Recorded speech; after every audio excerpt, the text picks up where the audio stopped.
Hey YouTube, Joeboy here. So, the official translation of One Piece chapter 1002 is out. You guys know how we do the video. Talk about the official translation compared to the fan translation, note any difference, talk about literally anything at all, and then round out the video with comments from you guys.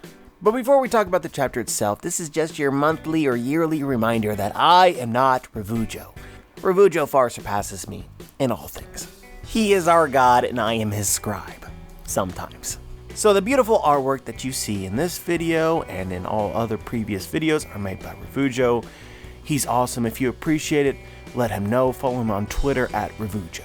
If you don't know and you'd be interested in this, he takes commissions, so you can talk to him on Twitter and get custom artwork of whatever it is that you would choose for whatever series you would choose. I'm just letting you know. Anyway guys, this chapter was a predominantly fighting chapter, and what that would typically mean is that there's probably not a huge translation difference between the official and the fan translations, and this proved true this week. But there's one thing that I want to highlight that the official translation did that made a moment in this chapter make way more sense and more impactful than I experienced during the fan translation. Basically, Kaido says this: enough of these tricks. So you've learned how tough my defense is. It seems you're not just mindless fools relying on guts to win. This was something that was translated this way only in the official, and then so at the end of the chapter, Luffy goes through Kaido's Boro Blast, he tanks the fire, and Kaido wonders, my flame doesn't work either, why not? And Luffy says guts. That moment just made more sense.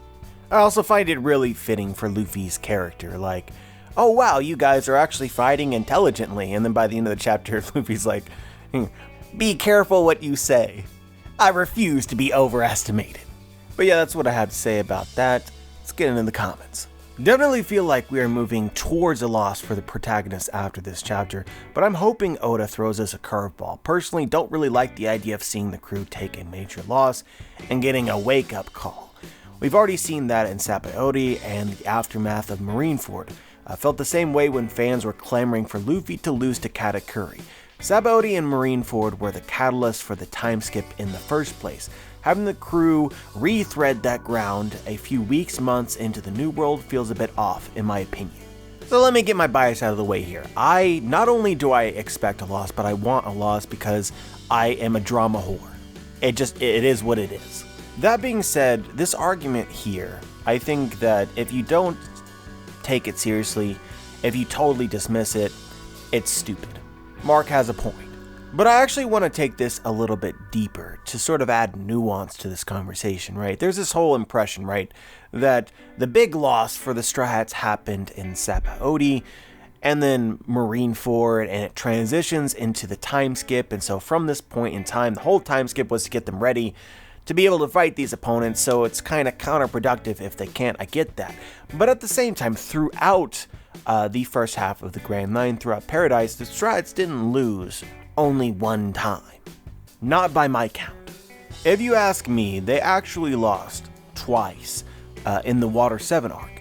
First, before the arc even really started, they lost to Aokiji. Yeah, they didn't die, but Aokiji soundly beat Luffy, the rest of the crew. He walked away, but that is totally a loss. The second loss happened at the end of the arc where they were fighting CP9, and again, they were defeated. They weren't killed. CP9 walked away from the battle, but in my opinion, that was a defeat. It's of course important to caveat this with, yes, they lost, but then they chased CP9. The battle wasn't finished to them, I guess, and then they beat CP9 later. But this bled into a second arc, and I separated it out into two parts, and the story does the same. First, there was a defeat, then later, against the same opponents, there was a victory. I think the difference between our interpretations of the time skip is really what function it served. As for me, the way that I take it is that the time skip was essentially Luffy throwing up the white flag. Luffy is a pirate. Luffy wants to live freely. Luffy wants to do what it is that he wants to do. And one of his prime objectives in life is to have fun and adventure. Deciding to forego this for any reason obviously becomes a pivotal moment in the story, and one that I believe cannot happen again. It was a momentary admission that As they are right now, they cannot continue their journey. So in my opinion, the time skip is less distinguished by the defeat itself. They had been defeated before. It's distinguished by a stoppage in the journey. So to get back to this comment, the thing that I think can happen again is the journey can't stop. But that does not mean that they can't lose. And just thematically, from a drama standpoint, from an entertainment standpoint, I really like the idea that the Strats suffer a defeat that would be similar to, of the same level as Sabaody, but rather than throw up the white flag and say, hey, we're not ready yet, we need to, again, halt the adventure, go train and come back stronger, the journey continues and they work through it and rise above it that way. So you have a clear parallel to Sabaody, the arc which inspired the time skip, but flipped on its head. This time they win. This would demonstrate a very clear moment of growth, a difference from the Strats then to the Strats now. So while this might seem counterproductive, it's actually progressive.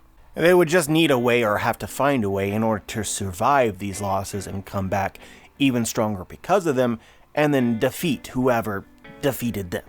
This is important context, guys. When I say that the raid ends in failure, right? I'm not saying that the Strats don't defeat Kaido. I'm saying that it splits into two distinguishable parts, where there's a part 1 and part 2. As an example, you can look at Water 7 and Enies Lobby, a defeat in which you can basically say that somebody won a fight, they move on in some way, they survive, and then the fight resumes for whatever reason in whatever place, however Oda wants to organize it. If you don't consider that to be a loss, then we have different definitions. As long as there's no break in the adventure, I don't consider this to break any rules regarding the time skip. Next comment, eventually the Supernovas would have been able to defeat Kaido. Let's not get cocky. The Scabbards were doing great as well for a while. I understand the point of this comment, but I just want to clarify here that when we saw the Scabbards fight Kaido, yes, they were able to do some damage to Kaido, but when we came back to those battles, it was very clear that Kaido was actually able to damage the Scabbards. For me, that's a difference in portrayal between the Supernova and the Scabbards. The same attacks that Kaido was using in order to slowly damage the Scabbards are not working against the Supernovas. So at the very least, they are stronger. That being said, it is totally plausible that Kaido has not demonstrated his full strength, that he's got an ace up his sleeve that he's saving or doesn't often use. You know, that could be true. The only reason that I felt the way that I did is because we've seen a part of Kaido fighting Odin, a battle that clearly had a profound effect on Kaido, and in that battle he's still relying on dragon form in a climactic moment in that fight. So, you know, how much more Kaido really has, awakening, you know, a lot of people say his hybrid form is going to be stronger, but by how much? I would place more money on the Supernova having more room to grow than Kaido, for sure. And another thing that you need to keep in mind is this was all argued from the standpoint of it was Kaido versus the Scabbards, but in this fight, the reason why Kaido wasn't badly injured by Zoro, at least it appears to me, is because Big Mom was there to warn him. If Big Mom doesn't warn him, does Kaido not dodge? And if Kaido doesn't dodge, does that create a moment even greater than what Odin was capable of doing to Kaido and create a huge advantage for the heroes that in this alternate reality they would have won because Kaido underestimated them? Obviously, I got a lot of comments about this, but I think I'm going to stick to my guns here. No matter what happens in the future, whether they lose, my headcanon will be that if Big Mom is not here for this particular fight, we're going to ignore the whole prison situation, how that trickles down, okay? My impression here, Big Mom is not here in this fight right now. The Supernova defeat Kaido. Next comment, Kaido will be defeated in a 1 vs 1. There's a reason Oda said if it's a 1 vs 1, Kaido wins. If Luffy doesn't dispel that myth, then he's not worthy of overtaking him as he says he will. The Supernovas are about to get their asses handed to them, but one thing for certain is that Luffy has to 1 vs 1 Kaido. I have never heard this take. Honestly, this thought never occurred to me, but when you phrase it like this, it makes a ton of sense. That's what Luffy does throughout the story, is he dispels myths. Usually when you suggest that Luffy can't do something, Oda makes a point to make him do that thing. This applies both in grand scale and also for individual fights, like Can't escape from Impel Down, Luffy did it. Can't attack the world government, Luffy did it. Or can't attack the world government and survive, Luffy did it. You know, you can't attack a Logia or hurt a Logia, Luffy did it. You can't put Katakuri on his back, Luffy did it. Can't go up to the Sky Islands because they don't exist, Luffy did it. You can't sneak into a Yonko's territory with half of your crew and escape alive, Luffy did it. Following this logic, which is pretty simple but generally very true in the story, can't defeat Kaido in a 1 vs 1. I mean, at least somebody's gotta do it, right? I've honestly never thought about it this way. My only real counter here is that aside from the mythology of Kaido and how the battle itself is shaping up, you have a prophecy of Odin, which basically suggests that it's not one person that's going to defeat Kaido, it's the pirates of the new generation. So a group of them are going to be responsible for Kaido's defeat. But excellent food for thought. I enjoyed this comment. It makes you think about something a little bit differently. Next comment, I'm not surprised Big Mom doesn't know what a rubber is. She has like 85 kids. This joke is just simply flawless. Next comment, I'd like to believe Kid has a magnetic attribute to his punches, allowing him to do more damage with his punches. No facts to back it up, just a general idea. You know, I like this kind of mindset sometimes. Like, something happens, do I understand it? No. Could it possibly make sense based on something that I don't get? Sure. How exactly do we make sense of Kid's powers? Magnets, man, it's about the magnets.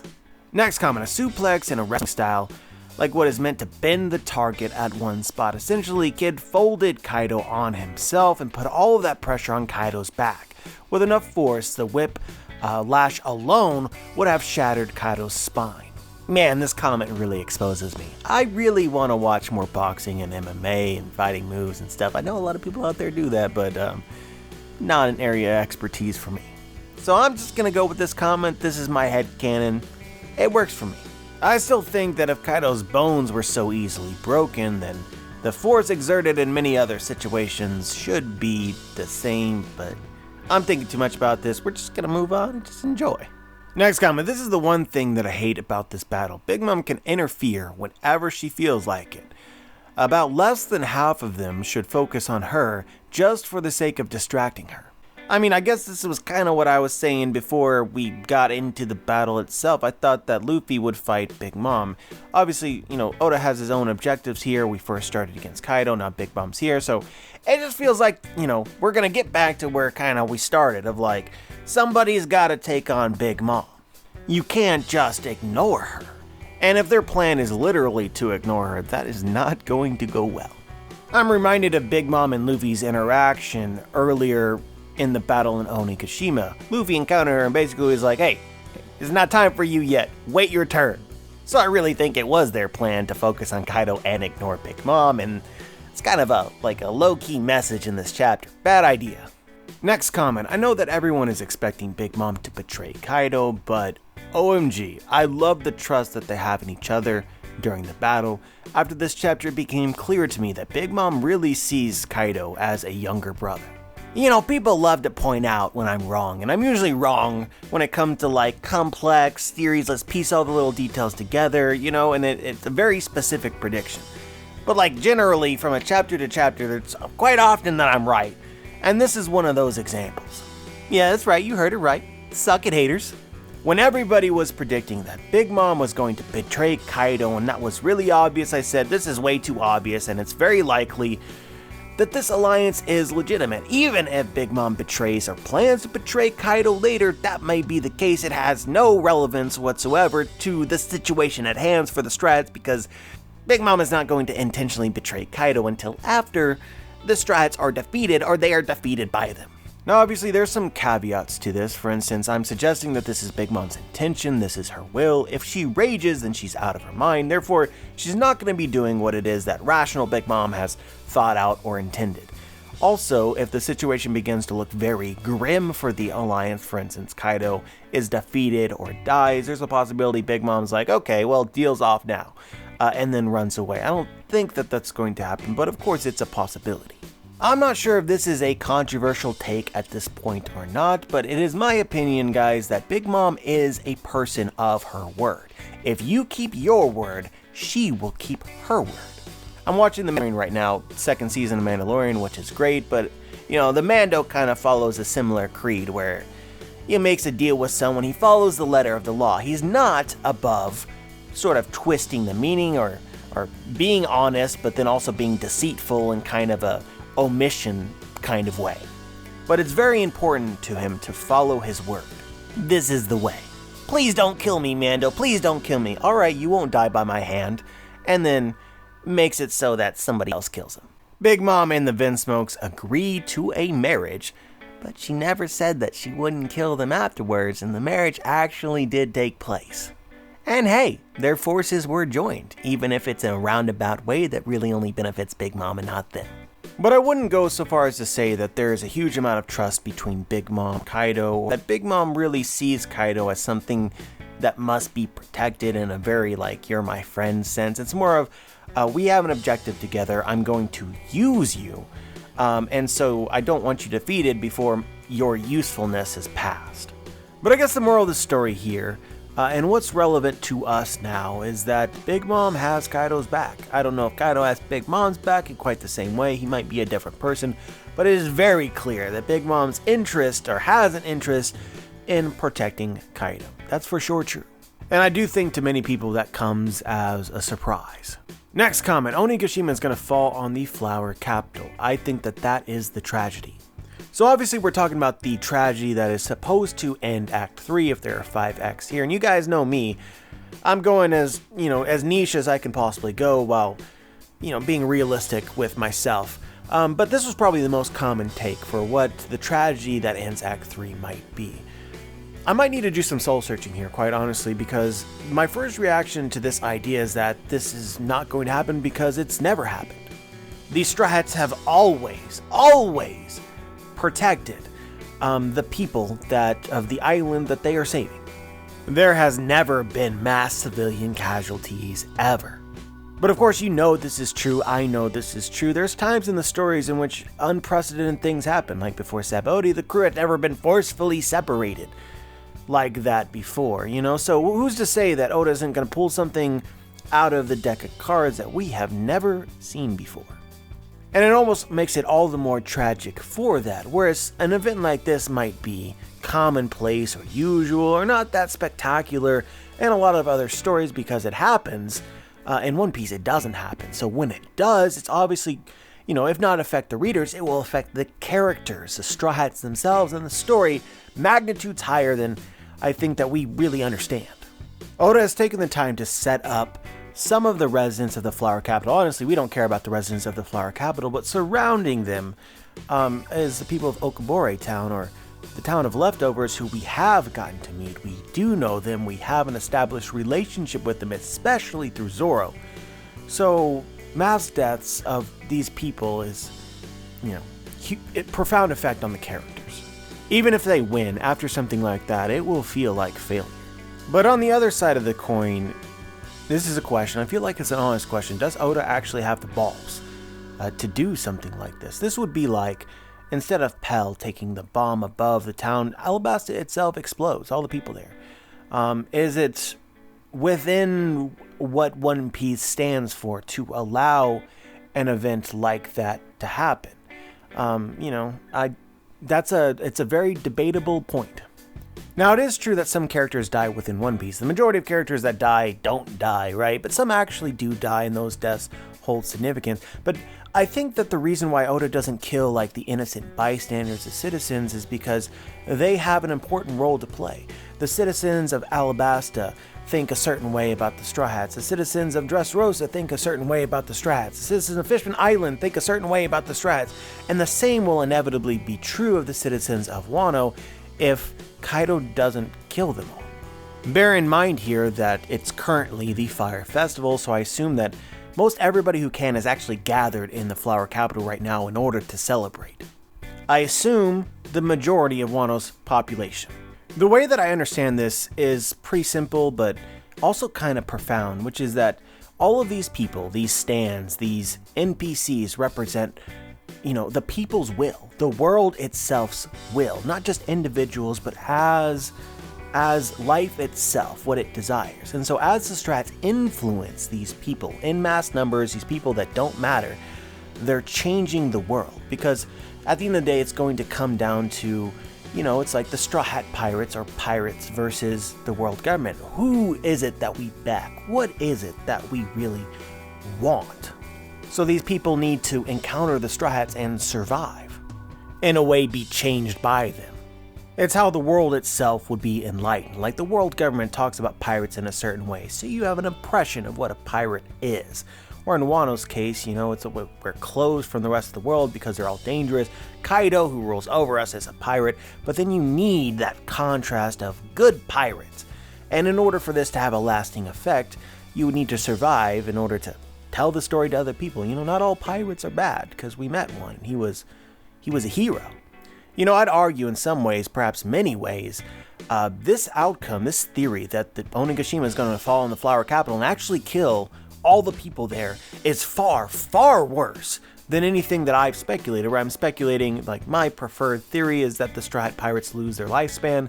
Big Mom takes it from them, but I don't believe that to be a permanent thing, so they get it back. So it's it's like the level of tragedy here is much greater than even what I'm expecting.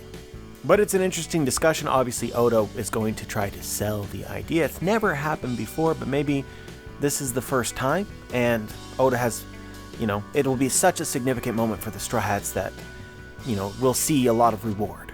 But I guess I'd say, within my gut, I just don't think that Oda would go there. So even if the idea is teased and it seems likely to happen, I just don't think that he's going to do it. But we'll see it if it happens. Next comment, I'm going to paraphrase this a bit. It doesn't feel like the war like it was originally portrayed. Both sides don't have the same thing on the line. Allies have so much more to win, and Kaido and Big Mom have so much more to lose. Honestly, I just think that is the result of the strats picking the time and place of the battle, right? They're the up-and-comers, they're the upstarts. They declared war on Big Mom and Kaido, not the other way around, so obviously they have the most to gain here. I don't think that idea discredits this as a legitimate war. That being said, there is something at stake for Kaido. Kaido has these grand plans that he's been working on for years, Big Mom as well, in order to make themselves Pirate King and Pirate Queen. And right now, the Straw Hats are potentially trampling on all of that, because if they are defeated, then all of their aspirations, their dreams are on the line. In a way, I think, it's like every fight or every war. There's each person or faction stands on opposing sides of, with their dreams on the line. That's still true here. Obviously, the Straw Hats have a lot to gain, but they have also a lot to lose as well. Nakama, their dreams, everything that they've aspired for and worked for, that's on the line just the same as the Beast Pirates. And as for something to gain, Kaido and Big Mom didn't necessarily start this war. I guess Big Mom did, sort of, but they gained potentially the road, Poneglyph, and Zou. That is very important to them. They may not know that the Straw Hats have access to it, but it will obviously become a huge deal if they lose, or if they discover this fact. In addition to that, Robin's already been portrayed or hinted at being a huge asset. Both sides have a lot to gain, and both sides have a lot to lose. Next comment, Killer steps up in one chapter and people already think he's stronger than his captain. Chill, let the fight play out. I really think that anybody saying this is just memeing for the sake of memeing, right? Like, at the end of the day, that Kid is the captain, not Killer, so eventually it'll be portrayed in that way. But people like to have their fun, they like to take their shots when they're available, and right now, Killer is definitely more visually impressive than Kid at the moment. At least in terms of his ability to hurt Kaido. And this, in particular, I think was more of a shine chapter for Killer than Kid, but we will get a huge shine chapter for Kid at some point. Like, that's guaranteed to happen. I'm honestly just glad that Killer is getting his moment, and I have a tangible reason to be hyped for him and understand his power and place. Next comment, how many times have people said Act 3 ending soon, lol? We will say it until it happens, and then it won't happen, and we will be quiet as hell. Come on, you guys know it's true. You know it's true, come on. What I want people to understand is the 5-act structure is a theory. Even if you think that it is absurdly likely, it is still a theory. It's not confirmed, meaning that if it doesn't happen, and you let it ruin the story for you because you were expecting it, that's on you. Yes, I do think that the story will be 5 acts. Yes, I do think that Act 3 ends soon and it'll end with a moment of tragedy. But I also mentally preparing myself for at least the possibility that I don't know what the hell I'm talking about. I don't know shit about Kabuki, and this theory will be totally wrong. There's been several theories that I felt very confident in that never happened, and so, experience doesn't teach you something. Next comment, Whitebeard doesn't have a black blade, dude. Now here is a great example of me being stupid. Like, I could have sworn that I saw somewhere in a supplemental material that Whitebeard's blade was later classified as a black blade, and I remember thinking, but it didn't look like a black blade, but this was like confirmed. And then I go to research it and this doesn't exist, and I must have dreamed it. So yeah, I don't think that it changes much of anything, but yeah. Next comment, it seems that every time we get Kaido in dragon form, he gets beat up, takes damage, and then reverts back to his normal form to actually deal out real damage to others. That to me is the biggest sign this battle we're seeing right now isn't going to get close to ending until Kaido changes back. This seems like the consensus. Basically, to paraphrase here, dragon form Kaido is the weakest variant of Kaido. I don't necessarily believe it like that. I think that dragon form might be the most destructive. Like, Kaido in dragon form is more of a threat to an entire island as like a natural disaster than his base form would be. But he's also much larger, therefore he's an easier target. He's much larger, assume maybe he's a bit slower. And so if you have people that are actually capable of fighting him and dealing damage to him in that form, then you want to get back to small form to be a little bit quicker. And maybe be like a Tontada, compact, very strong for your size. Also, this might be a legitimate point, but Kaido's defense might actually be higher in dragon form, where you're not going to see him defeat anybody, but he's such a large target, something like Law's attack has to be the super version of itself to even do a little bit of damage to Kaido's heart in dragon form, whereas in his human form doing that same attack is obviously, you're smaller, so I would presume it would do more damage. Maybe Oda's logic here is that Kaido uses dragon form when people are ganging up on him. And he just, in most normal cases, it wouldn't matter that, because they can't actually deal damage to him or significant amounts of damage, and the Supernova can. But the point of this comment is simply that because Kaido's in dragon form, he's not in his other form, so it's, he's not being defeated anytime now, and of course that's obvious. Also, we need Kaido's hybrid form.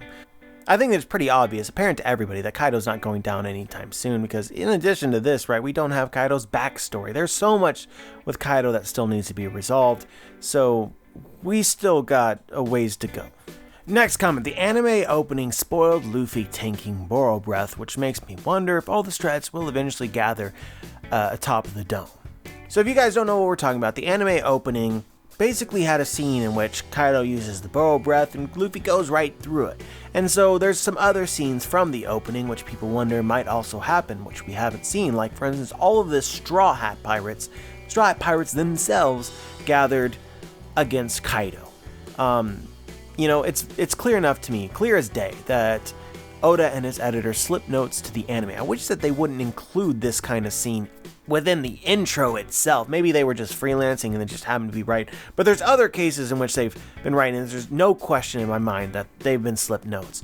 So, yeah, I guess we see the Strat Pirates lined up on top of the dome against Kaido. It doesn't seem likely based on the story, but it's a fair theory at least. Actually, to be quite honest with you, I hope that this is not true. Not because I don't want to see the Strats do this, but because I want the anime intro to be wrong. Because if the anime intro is literally spoiling these kinds of things, I'm about to be mad. And I prefer not to be mad.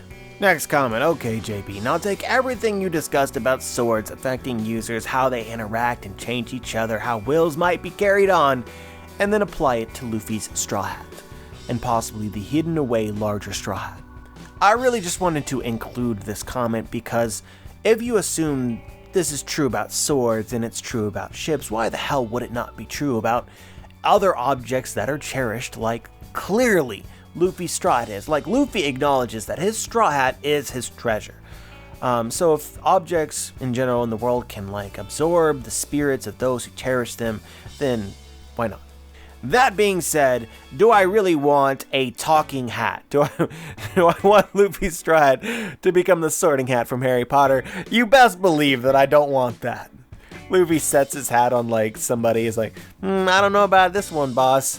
I guess more realistically here is that within swords, I don't know if they necessarily talk to Zoro, but they have a certain presence to them, and there's an application of them affecting the people that use them, like in cursed swords or Odin's sword. Maybe Odin's sword is directing and influencing Zoro to want to hurt and cut Kaido even more than would be the case normally. So then, you know, Luffy's hat is a hat that's been passed down by generation. It's a little incarnation of inherited will, but you've added something else to this, a layer of, oh my god, when it's like all these people, their wills are passed on to the hat. So by wearing the hat, it can actually influence you, like a sword might be able to. It might also potentially strengthen you simply by wearing the hat. Or maybe you just gotta, like, you know, throw the hat at your enemy. That's the best that I got, but it is pretty cool. A hat that yearns for freedom. And then maybe it turns black whenever freedom is achieved. I hope so. And finally, we have the last comment. The Supernova are not really working together. I mean, they did kind of work together, and they are working together, but there are signs of this not really working out long term. And really, most of these signs come from Law himself. Like, you know, in a perfect world, right, we're fighting Kaido, and this is a team effort. Everyone stands to gain by defeating Kaido. But when you say that, you kind of forget that the Supernova are also competing against one another. They want to be the ones to defeat Kaido, not anybody else. And so it's easy to say, well, Law, you know, you don't actually need to do too much damage to Kaido if you can just protect everyone else. But then Law doesn't want to be told what to do. And I really doubt that he wants anybody else to capitalize on the glory of the situation on his behalf. When he's pulling all this background work, it would have been impossible for them to win without him, but then, you know, you don't get credited for it. I would like to see Oda play this up a bit more. Like, throughout the fight or sometime soon, there's a moment where they should be working together, but they're not, or the chemistry just isn't there, or, you know, their egos prevail. And that costs them. This is definitely something that I want to see and makes a lot of sense. But yeah, guys, that is pretty much what I wanted to say today. As always, I'm curious as to what you guys think. Share your thoughts in the comment section below. Like the video if you liked the video, dislike the video if you disliked the video, subscribe if you want to be notified for my future content, and as always, guys, have a wonderful day.